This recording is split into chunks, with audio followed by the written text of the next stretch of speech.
Hello guys, good morning. Welcome back to my YouTube channel. कैसे हो आप सब? फाइनली गाइस, आप सभी अच्छे होंगे और आप सभी ने होली का फेस्टिवल बहुत अच्छे से मनाया होगा। गाइस, मैं तो होली मनाती नहीं हूँ, जैसे कि आपको मेरे फेस से पता चल रहा होगा। After little long time let's start our study again. और हमारा स्टडी डे चैलेंज चल रहा था, उसको मैं फॉरगेट नहीं करूँगी, उसके लिए मैं फॉरगिव नहीं करूँगी। मैं देख सकते हो, मैं आपको बता दूँ अभी 2 दिन से तो वैसे भी हमारी क्लास नहीं हुई है ना ऑनलाइन प्लेटफॉर्म पे। मेरा रिवीजन ही चल रहा था। कल भी मैंने पढ़ा था थोड़ा बहुत। और दही बड़े खाओगे? ये देख सकते हो गाइस, होली पे मेरी मम्मी ने बनाए थे दही बड़े, जो कि मेरे बहुत ज़्यादा फेवरेट हैं। देख सकते हो, बहुत ही ज़्यादा डिलीशियस बने हैं।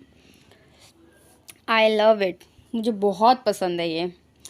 देखते हैं गाइस। अभी तक मैं आपको बता दूँ, पॉलिटी का रिवीजन कर रही थी। पॉलिटी में सबसे इम्पॉर्टेंट चीज़ है जो एग्ज़ाम में मोस्टली पूछी जाती है ना, आर्टिकल्स, शेड्यूल्स, अमेंडमेंट्स, इससे रिलेटेड क्वेश्चंस पूछे जाते हैं, है ना। और अधिनियम, ठीक है। तो ये वाला टॉपिक तो बहुत ही ज़्यादा इम्पॉर्टेंट रहता है हमारा पॉलिटी का, जिसमें हमारे आर्टिकल्स, अमेंडमेंट्स, ये सारी चीज़ें पूछी जाती हैं। कितनी शेड्यूल्स वगैरह हैं, कौन सा अमेंडमेंट कब हुआ था, कौन से अधिनियम के तहत कौन कौन सी चीज़ें हुई थी। तो ये बहुत ज़्यादा इम्पॉर्टेंट हो जाता है हमारे लिए। अब देख सकते हो, मैंने यहाँ पे नागरिकता वगैरह, मतलब पॉलिटी के जो सारे टॉपिक्स हैं वो मैंने ऑलमोस्ट यहाँ पे कवर कर लिया है। क्लास में साथ के साथ कवर करती जा रही हूँ मैं टॉपिक्स। तो वही सारी चीज़ें थी जिसका मैं 2 दिन से रिवीजन करी थी। स्टिल आज सैटरडे है, कल संडे है, मतलब वीकेंड भी है अब डायरेक्ट। और हमारी वीकेंड पे क्लासेस नहीं होती हैं, तो दैट्स वाई अभी रिवीजन ही करना है। टॉपिक्स तो आप यहाँ पे देख ही सकते हो, मैंने ऑलरेडी पहले से ही लिख रखे थे।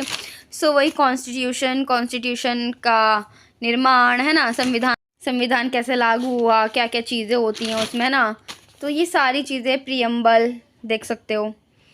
बहुत ही सिस्टमेटिक वे में मैंने नोट्स बनाए हैं, आपको लग रहा होगा। और कुछ जो इंपॉर्टेंट फैक्ट्स होते हैं हमारे पॉलिटी में, चीज़ों से रिलेटेड, मतलब कॉन्स्टिट्यूशन से रिलेटेड बहुत सारे फैक्ट्स हैं उस चीज़ों के बारे में, है ना। साथ में हमारा जो प्रस्तावना के अंदर जो इम्पोर्टेंट चीज़ें हैं उनके बारे में जो बताया गया है। और हमारा संविधान कहाँ कहाँ, किन किन देशों से लिया गया, जैसे आयरलैंड से क्या लिया गया है, ब्रिटेन से क्या लिया गया है, फ्रांस से क्या लिया गया है ना।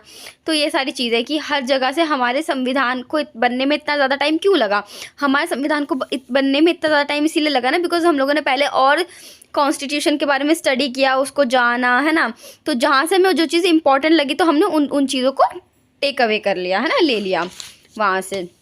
इसलिए हमारा संविधान, भारत का संविधान, सबसे बड़ा और लिखित, विस्तृत, कठोर और लचीला संविधान है। कठोर और लचीला इसलिए कह सकते हैं हम हमारे संविधान को, बिकॉज उसमें ज़रूरत के समय अगर ज़रूरत है चीज़ों को सुधार करने के लिए, तो उसमें अमेंडमेंट्स यानी कि संशोधन किया जाता है।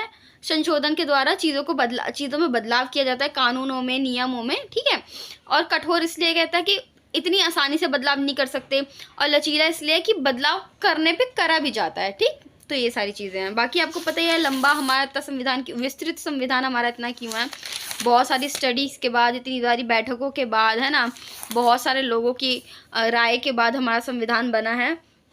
देन उसके बाद आ जाते हैं हमारे मूल अधिकार। मैं आपको इसलिए बता रही हूँ ये सारी चीज़ें, बिकॉज मैंने ये सारी चीज़ें अभी प्रीवियस डेज में मैंने रिवाइज़ करी हैं, है ना। After my RPF constable exam मैंने ये सारी चीज़ें रिवाइज़ की अगेन।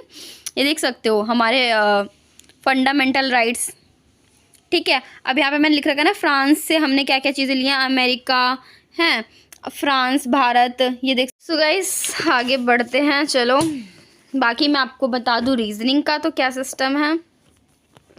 रीजनिंग का सिस्टम तो यही है, एक सेकेंड, देख सकते हो मैंने, देखो यहाँ पे पहले ही अपने ज्योग्राफी के सारे नोट्स बना रखे हैं। पूरे इंडियन और वर्ल्ड ज्योग्राफी के नोट्स मेरे पहले से ही बने हुए हैं, इसलिए मैं ज्योग्राफी के नोट्स नहीं बनाती हूँ, मैं इनका रिवीजन करती रहती हूँ। देन गाइज यहाँ से मैंने इसमें स्टार्ट कर रखी है अपनी रीजनिंग। तो रीजनिंग में हमारा अल्फ़ाबेट टेस्ट चल रहा है, टेस्ट वाली सीरीज़ चल रही है, जिसमें आपको पता है कौन से प्लेस पे कौन सा अक्षर आना है।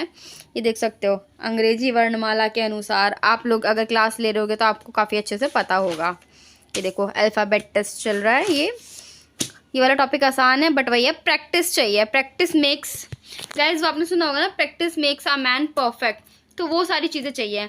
और गाइज हाँ, एक बिग अपडेट मैं आपको बता देती हूँ। जैसे कि आपको पता है कि RWA पे जो हमारे नवीन शर्मा सर हैं, उन्होंने ऑनलाइन डेली 1 बजे वो हिस्ट्री पढ़ाते हैं RWA के यूट्यूब चैनल पे, जो कि फ्री ऑफ कॉस्ट है। आप जाके उनसे हिस्ट्री पढ़ सकते हैं। जिन लोगों ने हिस्ट्री नहीं पढ़ी है सर से, प्लीज़ एक बार उनसे पढ़ के ट्राई करें, आपको बहुत ज़्यादा अच्छी लगने वाली है। उनकी सारी चीज़ें बताई हुई समझ आने वाली हैं। 5 मार्च से शायद स्टार्ट हो चुकी हैं क्लासेस। 1 बजे दिन में सर की क्लास होती है। ऑनलाइन आप ले सकते हो, लाइव क्लास होती है, यूट्यूब पे होती है। तो RWA SSC चैनल पे हो रही है मेरे ख्याल से। तो प्लीज़ आप जाके, जिन लोगों को हिस्ट्री वगैरह में प्रॉब्लम होती है, तो सर की क्लास अटेंड करो। फ्री ऑफ कॉस्ट है। आपको समझ आ जाएगा ना कि एक टीचर कैसा पढ़ाते हैं तो बाकी टीचर कैसे पढ़ाते होंगे। तो आपको एक गाइडेंस मिल जाएगी, है ना, जिससे आप अपने अपकमिंग एग्जाम्स में अच्छे से नोट्स प्रिपेयर कर सकोगे। चीज़ों को मतलब आप काफ़ी अच्छे से रिलेट कर पाओगे सर से, सर की चीज़ों से, सर जो समझाते हैं टॉपिक से। आपको बहुत अच्छे से क्लियर होने वाले टॉपिक।